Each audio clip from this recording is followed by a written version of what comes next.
Just put this up here. Hello and welcome to Self-Publishing Insiders. I'm your host today, Mark Leslie Lefebvre, Director of Business Development at Drafted Digital. I'm honored to have in the same time zone with me, coming from her studio in New York, Sarah Sampino. Welcome to the live show. Hi, thank you so much for having me.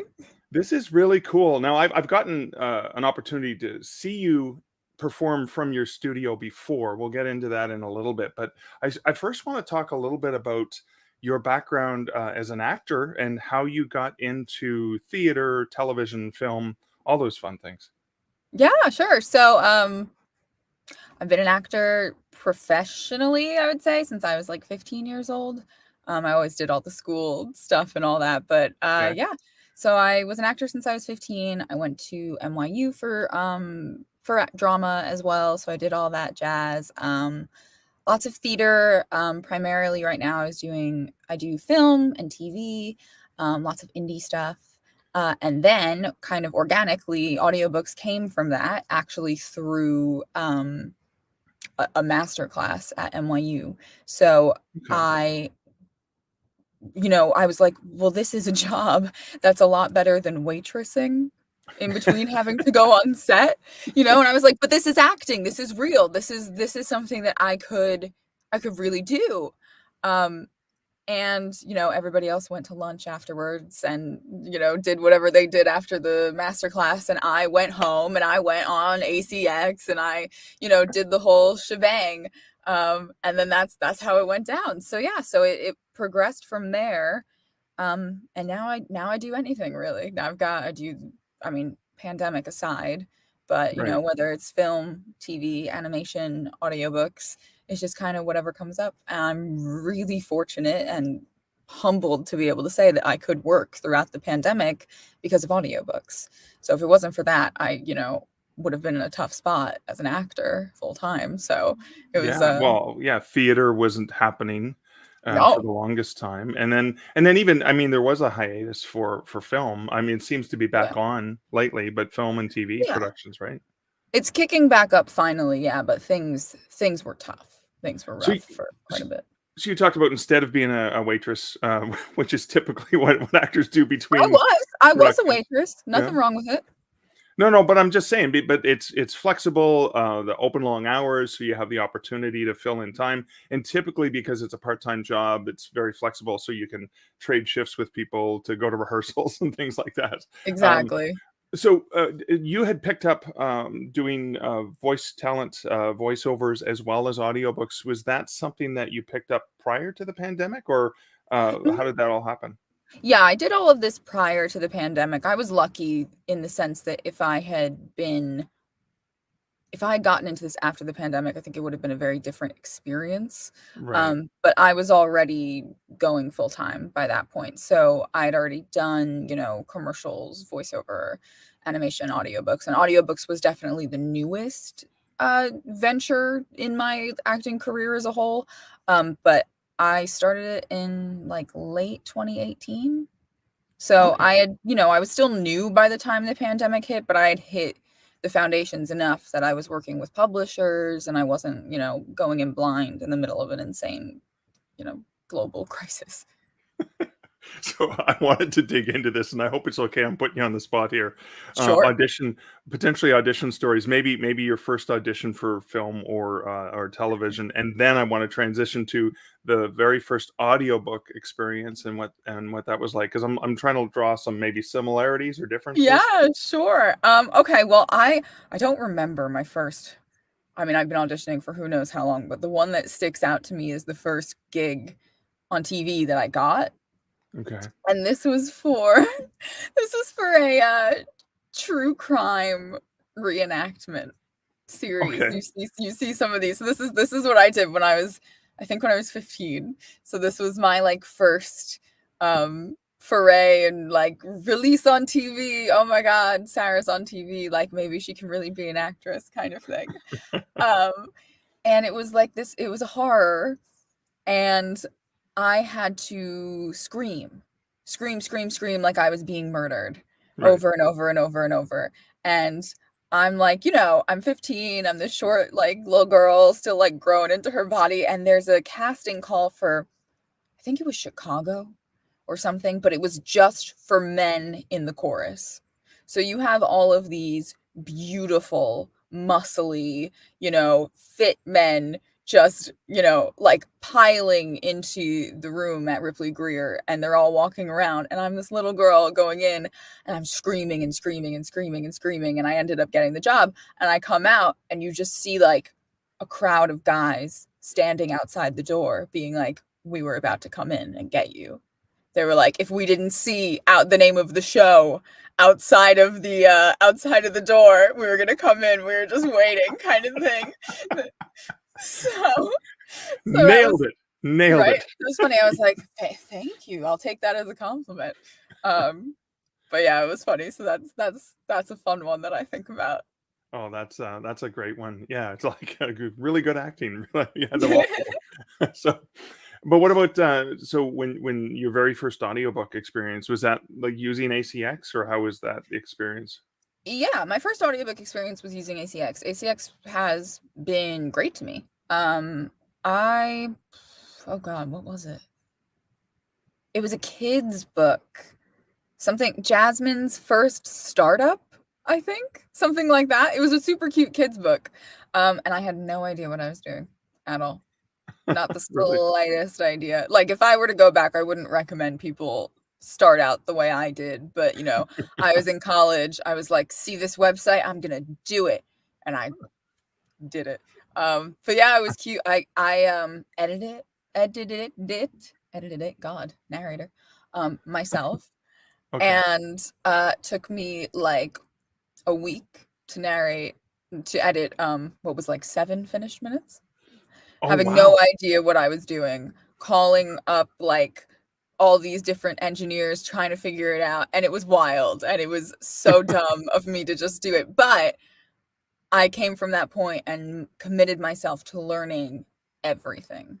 So I did that Right. book, went, okay, I wasn't ready, 1 second, and then learned everything I needed to learn, got the training, and from there, I was really, really lucky that I got a few, longer series right off the bat, series right off the bat, and because of that, I was able to just go and go and go and keep full-time work with indie authors until publishers began to take notice, and then I got with publishers, and so now I do like 50-50 of the 2.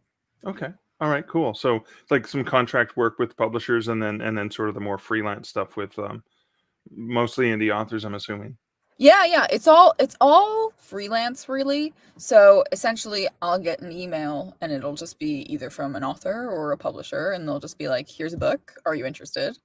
And then I'll Right. take a look at it and I'll say yes or no. Occasionally I'll audition for things, but I'm just very lucky that at this point in my career I don't have to audition much because people are coming to me with work, which is wild.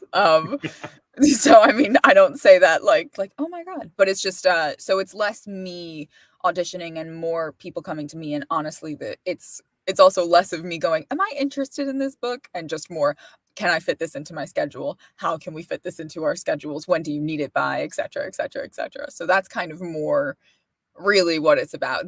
I feel like there have been times, but there are a few times that I've turned down a book. Right. So what is that deciding factor then? Is it just not a good fit, or is it something about the project? Like, There have been, yeah, I mean, there are a few very differing factors. Like, just because I might not read or listen to a book doesn't mean that I wouldn't narrate it. In fact, some of my favorite jobs have been things I never would have listened to.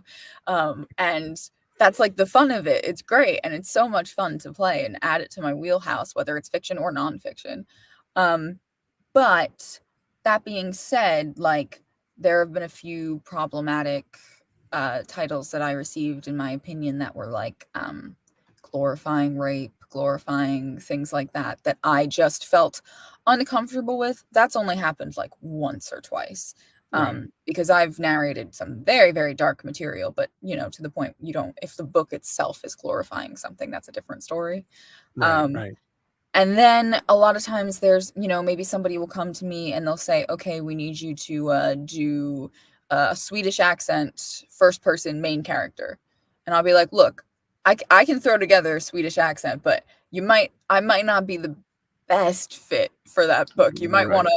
want to go with somebody else. And of course, with, diversity, equity, and inclusion being so important, another thing that has come up quite a lot, is being asked to play, to narrate audiobooks that are the main character is a woman of color. Right. And that's a very tricky road to go down because different authors have different opinions on whether or not that should be okay. But at the end of the day, it kind of comes down to what the community needs as a whole, what the industry needs, and also what I need. And so I have passed a lot recently on some of those titles and referred, a lot of times it's the author coming to me and I've referred Right. them to, some of my many friends and colleagues who, are better fit for that role than I am. Well, that's great. That's great that you've got this sense of community too, saying, "Well, I can't do that accent," or you'll be better served by this other friend of mine who does these can do that. So you do accents. I've heard some of the samples that you have on your websites, and Oh uh, God. can you give us a little sample of some of the ones that you are comfortable doing, Can or I that you give you have tried? accent samples? Sure. Can you do Canadian? Kind Thanks. of. I know I heard you. You're just going like about, and you're like you're adding your little Canadian. That's kind of all I do for Canadian is I'll just be American, and then anytime you've got that vowel coming in, I'll just be like about, and I'll say a lot, and then there you go, you're Exactly. Canadian. And talk about poutine and hockey and maple syrup, and you're good to Exactly. go. Yeah. Maple syrup or whatever you say, and then But you've you're done some good to go. Celtic voices, right? Yeah, In some of the yeah. books. I mean, Yeah. if do we have comments here? Let's see. Yeah. We Do you do guys actually want to have quite a throw out few. Yeah. accents? We can go for it. Are they like live? Let me see. Oh my gosh, we've got so many people here. Hello, everybody. So Aw. we've got a few fans in the audience saying Sarah is awesome. Yay, Aw. Sarah. Sarah is the best. Uh, yeah, Sarah's crew as well. And then of course, Aw. yeah, Alyssa's asking yay for accents. So how about a Scottish accent? You want Scottish? Alright. Well, you can do like the proper like Highlander, like this isn't actually how people talk anymore. So you can kind of like take your Outlander and yeah, you say like, och, aye lass, and you keep that gravel in your voice and you keep your rolled R's and you say, kind of need something to read, but whatever. So you can do that, or you can make it a bit more You realistic. read one of the comments, right? Yeah, read, and then you can, like, well, here's Megan. You say like, the crew always shows up. I love it. And you can keep it more up here like this, and you can make it a bit more, actually kind of more how the way they would say it. And you do that. I do a lot of Highlander mostly, but then I also go with the modern. And then I don't know, what do you go from in there? Then you go from your Irish, you go into your Irish, and your Irish you give a bit more of a lilt too, but you don't actually talk like this. You don't talk like this unless you're trying to actually do some sort of leprechaun or elf, or you're taking a take on it. This is the way that to actually go and be Irish is when you would speak more like this, and then you'll just take a little bit of a lilt to it, and time and round and all that things. And then I don't know, stopping your Well, actually, while we're blubbering. there, we're recording this on March 17th, 2022. So do you want to wish people in that accent a happy St. Patrick's Day? Happy St. Patrick's Day. I wish you all the best and your leprechauns and your your Irish stuff. But yeah, and then I don't know what is this. So then you can go into you bring it into your sort of like London accent. You can bring it into like what you talking about, bruv. What you think's going on, bruv? What you going on about? You keep it down here. You can make a bit more slang, or you can make it full Cockney if you bring it wider and like I think like Sweeney Todd, like wait, like what's your rash? What's your Ari? And you can bring it back into more like the back of the throat and bring it up more, and then you've got more of that sort of posh. And you take your consonants and you bring them more like this. And this doesn't actually exist as an accent. This is not how people speak anymore. But this is like RP, and you could even roll your R's. And then you kind of just speak the way that an actual British person kind of speaks, a bit more like this.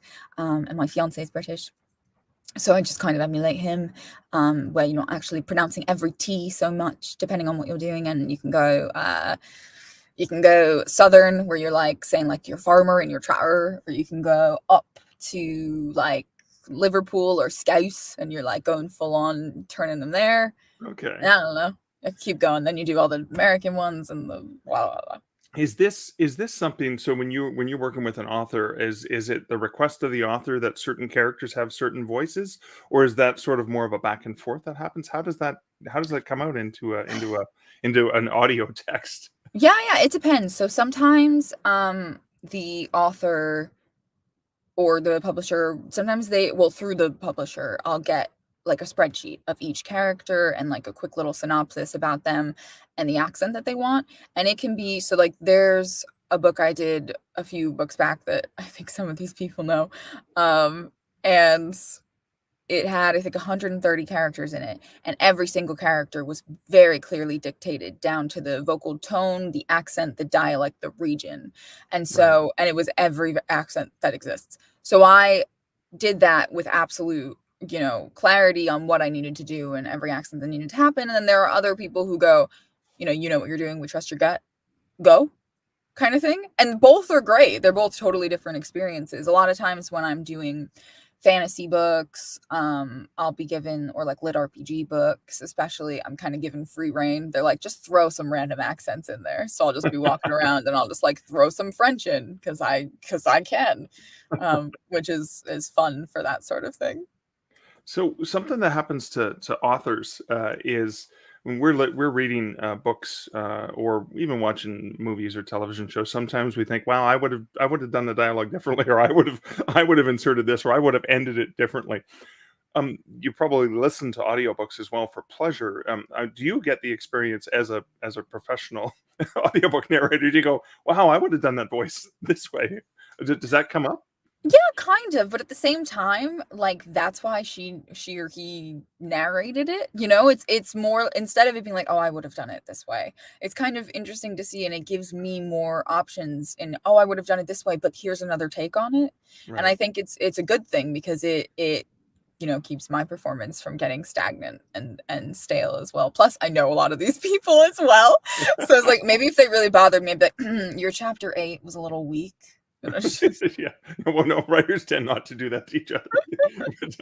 But, so I wanted to share with our audience how we discovered you and the cool things you're doing. Is Alexis, one of the Draft Digital team members, found you through our TikTok account and found you on TikTok. And I wanna explore. So you do something absolutely fascinating. You do live sessions, live TikTok sessions, where you're actually in the studio where you are now, and you're actually recording the audiobooks that you've been hired to produce. Now, you obviously have permission yes, from the author always. in question, but again, hey, it's free publicity for them. Come on, what author wouldn't say yes? Please do this.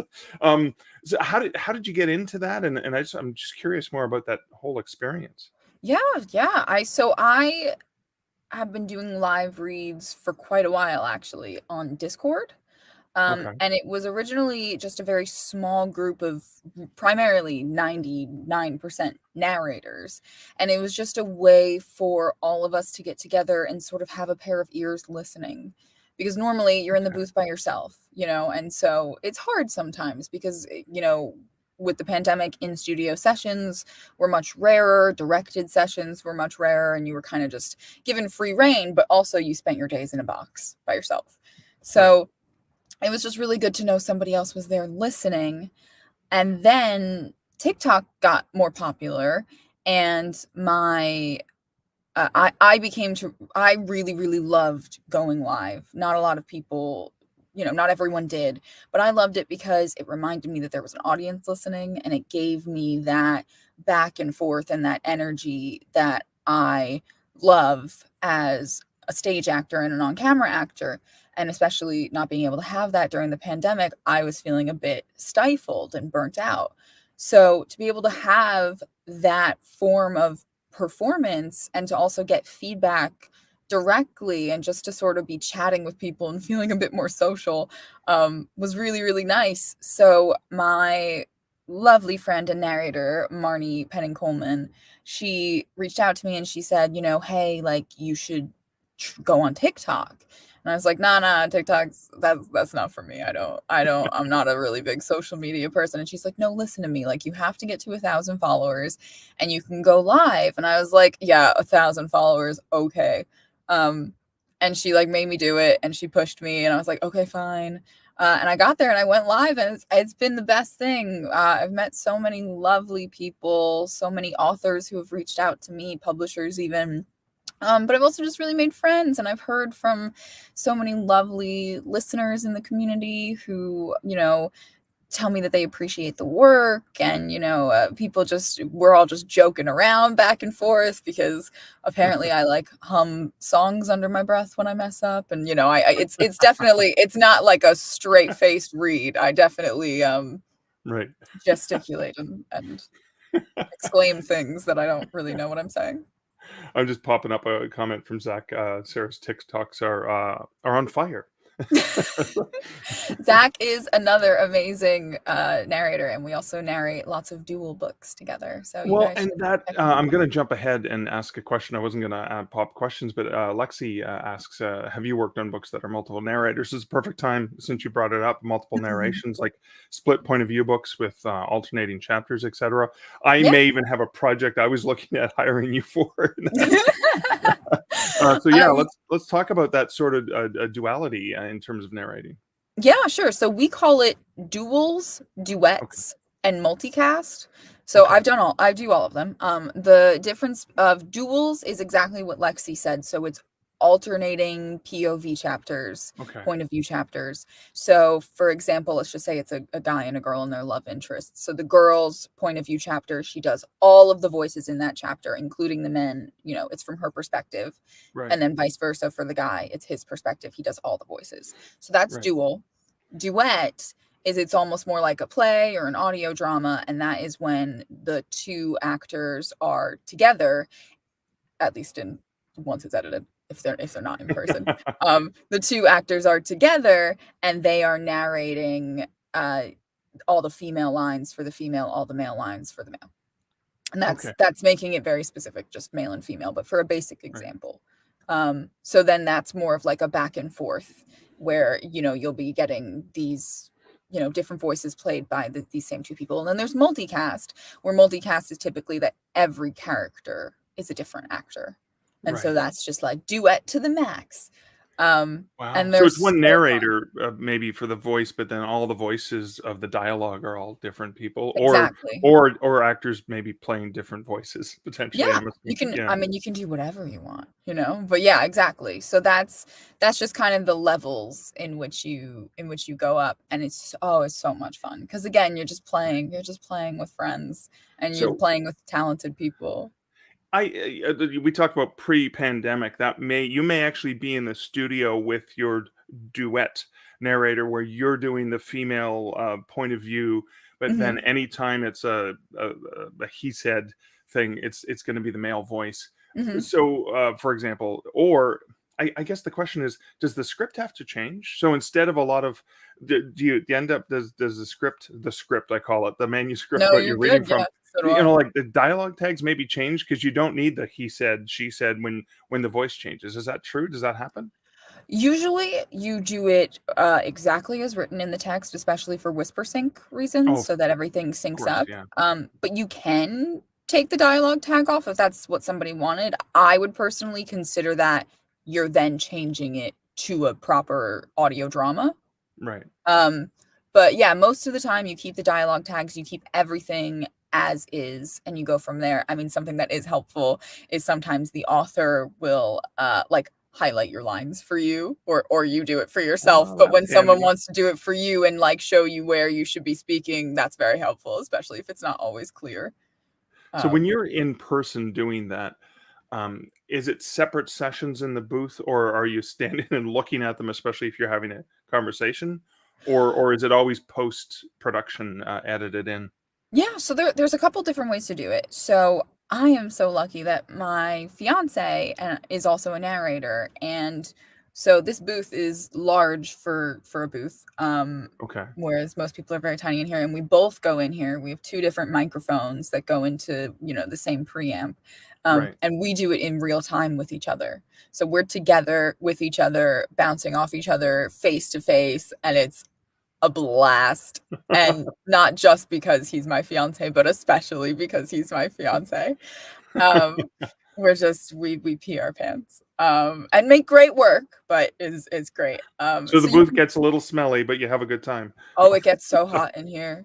Like Yeah. literally the temperature gets insane. We have a Well, yeah, fan in because you here. can't have fans or things like that running, right? Because that's gonna, No, or that's no. something you remove from the soundtrack. Yeah, I mean, there's ventilation, so I know I'm not gonna Right. die, but it's still quite hot in here, and we have a fan for when things are when we have breaks in between. Wow. But yeah, so you can do it in person.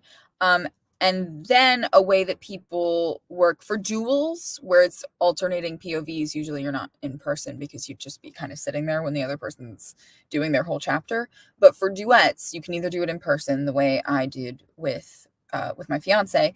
You can do that in person by using Zoom, or there's another software called Source Connect. And so there is a way to do it and make the audio work that you are doing what you would do in person, but virtually as best as you can. And then another way to do it is sometimes each narrator just records their lines separately. So, and that's when it's really helpful if an author like sort of labels things out for you, because then, you might be like, blah, blah, blah, blah, blah, blah, he said, and you don't say, the male's dialogue in between. Um, Right. that's what is the cheapest thing to do, honestly. Right. I think there's always a better performance when you're able to, play off of each other organically. I always Right. recommend that, but it's getting more and more popular just to do the individualized lines. And as long as you have actors who are good at sort of balancing each other's tones and they talk about it beforehand, and you have an editor who knows what they're doing, and can do that for an independent production. It Okay. works just as well. It's great. So one of the things I remember, not that I have much experience in acting, but from my theater days, practicing lines was so much better when you're actually having someone do the lines, even with inflection rather than just dry reads. Even Exactly. doing some silly videos where I'm having dialogues with myself and I'm the only one there. Mhm. I do find it challenging when I'm not playing. I can't play off myself because I'm recording one line of dialogue and then another character, other dialogue. Did, I imagine, are there tricks that you use when the person's, you're staring at your fiance, so you're in the character and you're playing off one another. But are there tricks that you use to get the right tone? To get the actual vocal tone? Yeah, yeah, in a dialogue, for example. Yeah, well, I keep vocal reference files. So when I first create Okay. a character, I take a few sentences and I either take it from what I've recorded or I act it in their voice, and I will sort of explain it to myself the way you kind of heard me do when I was talking through an accent.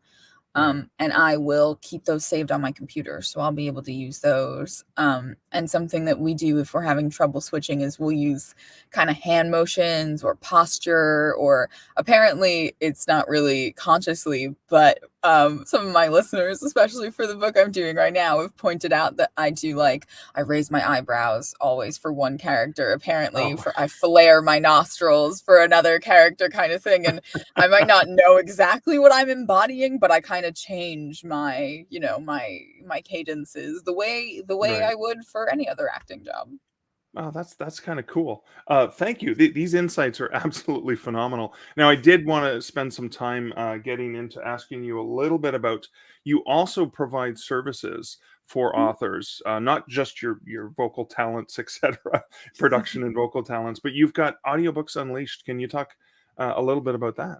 Yeah, sure. So we do a bunch of things, but primarily we're a production and distribution company. Okay. So, if you want your audiobook to be produced, but I'm not the right fit for you, oh, that sucks. But I mean, it does suck. But we will produce your audiobook for you with a narrator who is the right fit. And Right. then if you want, we can take it all the way to distribution, which is distribution.audiobookunleashed.com. And so you don't have to have your book produced by us. But if you have your book and you have your files and you're ready to go, then we can also distribute it for you.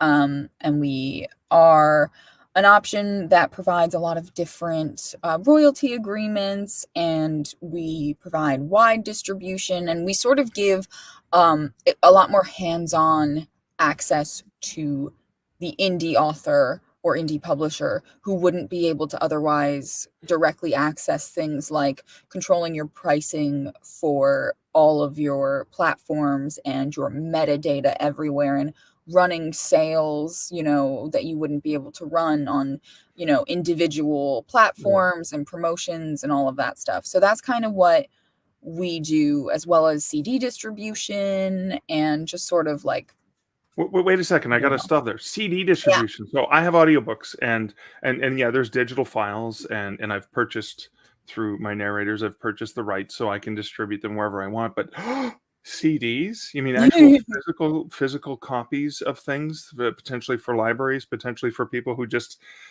don't have a smartphone? They can listen to audio on the go. CDs do really, really well. I mean, They I really do. can use your services potentially to have CDs made. Yeah, you He can. asks, hopefully. Yes, yes.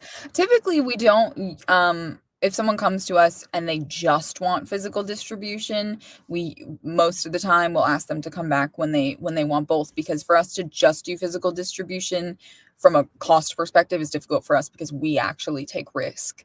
Oh yeah, I can imagine. Yeah. When we do physical distribution. So there are titles, when we were just kind of like willy-nilly like letting anyone go through, that we actually paid money then to distribute, sort of thing. So it's not a big deal in any sense, but if you're going to come to us, a lot of the times, if you want to exclude a couple of platforms here or there, we're absolutely fine with that. But we usually do ask, unless you're a bestseller, and then we're all good here. But we usually do ask that you stick with us for digital as well as physical distribution. But we're always open to talking. Oh, that's cool. I love that. I love that you're giving authors options and choices as well. So I have to put on my reading glasses to see. There's questions and comments that I want to get to, so I can't actually see them until I get. There we go. Goodness. Hello, everybody. So just some comments. Megan says Sarah really has curated the most supportive and friendly community. We just love her. Oh, that's so nice of you. Thank you. Well, let me get into is this question. Craig says, I tell my narrator that if something doesn't translate well in audio, then I'm fine changing it, and we'll change book to match. Stuff like two S words together, etc. You have that kind of relationship with your authors as well? Yeah, sometimes, definitely. Like a lot, especially for lit RPG books, they'll say to me, they'll be like, if there's something that's not flowing very well for audio, just change it. You don't have to ask me. Like, I'll look at it and I'll change it, sort of thing. It just depends. My job is to be word perfect unless I am told otherwise. Okay, cool. I'm just Alyssa's just sharing a link to your TikTok profile so people can benefit. Thanks, Alyssa. Benefit from that, both in the comments on YouTube as well as I just shared them on the screen for folks. Now I'm going to go back. I think there were some questions early on. I have to scroll up. I love the comments. The interactivity here is just phenomenal. So thanks, everyone. Okay, so here is a question for we anointed, lacking in the need of erudition. Do we get to choose our narrators? And of course, Jay says alliteratively done there. So obviously, thanks for the tongue twister there. But do you get to choose your narrator? I see. If it's for distribution, yes. So the way it usually works is you would give us all the factors that you're looking for, what the qualities. We'll ask you some questions, and then usually what we do is we will put the casting out for you. We have narrators on our roster, and we'll send you the top 3 with their auditions for you, and then you pick from there. If you want more options than that, we can always talk, but usually authors are kind of like, yeah, we trust that you know what you're doing to make the best decision, and then we give you 3 varied options that we go, these people are great for it, let me know what you think. So that's kind of what we do. I do love that opportunity. So you also get probably repeat like authors who've used you that said, okay, you're now the voice of so and so. Oh yeah. Yeah. Oh, all the time. Oh, I love it. That's the best thing, is when you make a relationship with an author, it can be just so rewarding, because these authors become my friends, or Right. I'll have their whole back catalog, and we'll just work together and create their worlds, and it's fantastic. It's so fun. Oh, that's fantastic. And I'm just still, if you've seen any questions that you want me to pop up, let me know as I try to scan through and make sure I'm answering people's questions. Yeah, guys, we just keep getting lots of love. Lots of love. TSSA, we love you. Oh, thank you, Tia. Yeah, if there's Um, questions that we're missing, you guys, you can just ask them again, and there we'll. we go. So Lexi, also known as the Alexis I was referring to from TikTok, asks someone whose experiences were initially as an actress, what was the biggest thing to adjust to or learn when you started working as a narrator or a voice actress? Mic technique. Mic technique. Mic technique. Oh Yeah, yeah, mic because technique someone is really. else was in charge of that with the boom mics and everything, right? So, Yeah, exactly. Someone else is in charge of those levels, and they'll say, "Okay, tell me how loud you're gonna go," and you'll be like, "Here we go," and you'll scream or something. And they'll wow. adjust for it. But when you're here, you can't. You gotta. The people who listen to me know I'll yell sometimes like, "Oh, I spiked the mic." If you're doing a big thing, so Okay. you have to know mic technique. It's a whole other level to the performance, and how to base your performance around the microphone, which is another character kind of. Well, that is kind of neat. Where is the mic in relation to where you're in the studio? Like I've got mine on a little try. So yours is coming down from the ceiling? Yeah. Well, actually, it's Okay. not. It's fake coming down from the ceiling. It's a boom that's drilled into a shelf right over here, but Okay. it comes from above. Okay, cool. And so that's typically is it what 6 inches that you So normally it's here. perform? I can actually show you. So usually I face this way when I record, but Oh so my God, this. it's backwards on TikTok. I've been looking at it wrong this whole time. I'm joking, right? Because of the So this is a pop filter, but if you were to lift this up, it right. should be about this distance Okay, so you use your from hand me. then, right? Like the Yeah. everything's rock on a Everything's okay. chill, y'all. Everything's chill. So if you bring it down, like at this point, I just kind of know what it is, but I have Right. it in a certain way. And so for me, I'll bring it like about here. And then you've got that. Okay, cool. That's awesome. Thank you for the visual on that. So, Yeah. equipment then, when you said you first started, I imagine you probably acquired equipment over the years as it became more and more of an actual profession? Yeah, What yeah, definitely. I went into things with proper equipment, just because, especially as doing voiceover before I was doing audiobooks, I was booking gigs, and I needed, especially for just even audition purposes, the proper equipment to do that with. Now, I learned as I got more experienced that there was much better equipment to get than what I had. And so like I would recommend a different mic to somebody than the one that I had first used. But I definitely was invested in what I was doing, and now, yeah, now I've got tons and tons of money invested in equipment, but it's got a great sound to it, so it's and paid then off. the booth, right? Like the Mhm. booth was obviously an investment. Was that a room that you guys commandeered, or was it something you built? How did that come about? So this, because we needed a bigger room than, so like a Whisper Room or a Studio Bricks are like two very popular, fantastic companies that make booths that you can purchase. But to get one that would fit two people in it would be astronomical price. Right. And my fiance is also an engineer, and he built this booth. So this is not, I mean, it is a room, but this is not a room. This is a booth, essentially a little baby house within, Oh, so within a room, there's like that you can see the difference between the top of the booth and the Oh yeah, ceiling of there's the the room? ceiling. Okay. Ceiling's up there where I am in a full-on booth right now. Oh, very cool. Very So this nice. is so this has been completely built from scratch using a ton of schematics and plans, and we consulted with technicians and audio technician experts and learning about acoustical panels, and I mean we did the whole 9 yards. So yeah, so this is a great booth, and the best part about the booth is that I got to paint it white instead of it being dark like Oh, most other people's booths are, oh, which is that's why right. Yeah. some people think it's a like that I'm in a room or a closet or something, but no, we built this. It's just that it's good to not be in the dark all the time. Oh, you know what? I never noticed that. Actually, now that you mention, it, it's like, yeah, every other booth I've ever been in or seen is very, very dark because usually Yeah. the what do you call the Yeah, soundproofy things? I call them foamies. That's not what they're Foamies. called, but Okay. they're I have some up there, but the what I use instead are acoustical panels, and you can do either. But Okay. these things that you see right here, these are called acoustical panels, and because Okay. of that, you actually don't want to fill up the entire space with them because you want the sound to bounce off more authentically. So that's Okay. how we decided to do it.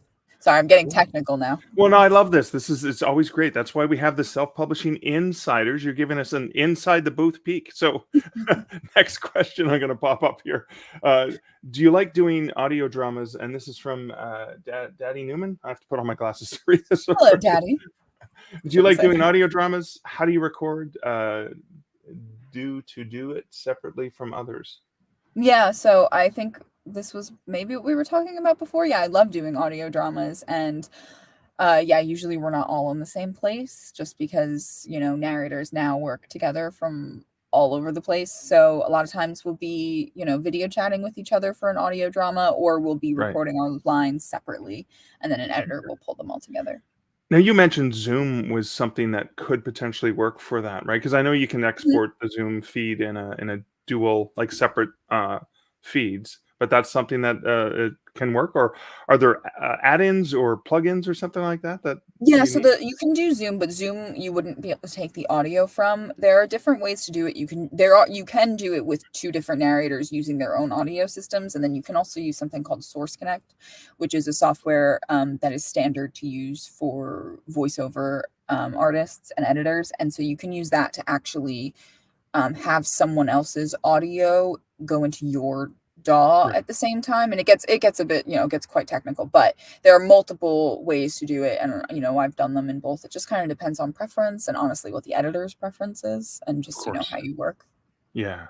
I have to put up these comments. I'd commented that having watched your stuff on TikTok, I was like, well, the angle is wrong. It's backwards. Amber says that the angle feels so weird. That's And because I have my this is yeah. actually my laptop that's on a shelf, because as people know who listen to me on Discord, my camera on Discord is not great. So I was like, all right, let's bring the laptop up here. So speaking of Discord, John Doe, I think I know him. I think John Doe says if someone has only ever seen you on Discord 2 times, what would you suggest that they go by as their first book or video where you are the performer?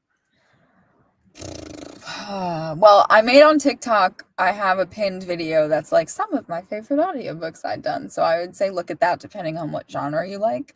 I love to recommend the Vortex Visions series to everyone by Elise Kova.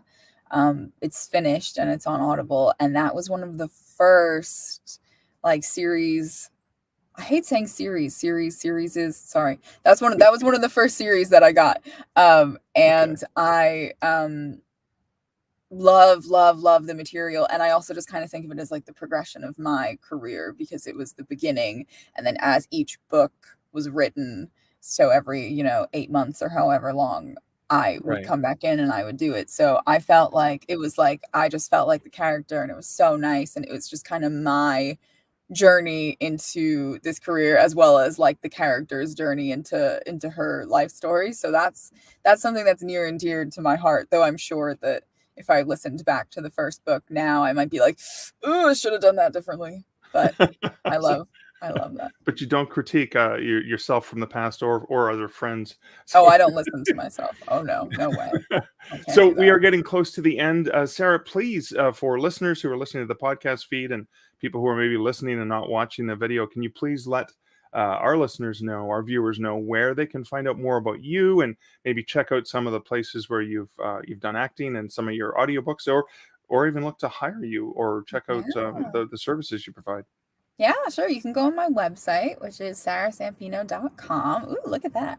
And if you're interested specifically in Audiobooks Unleashed and production services, you can go to distribution.audiobookunleashed.com.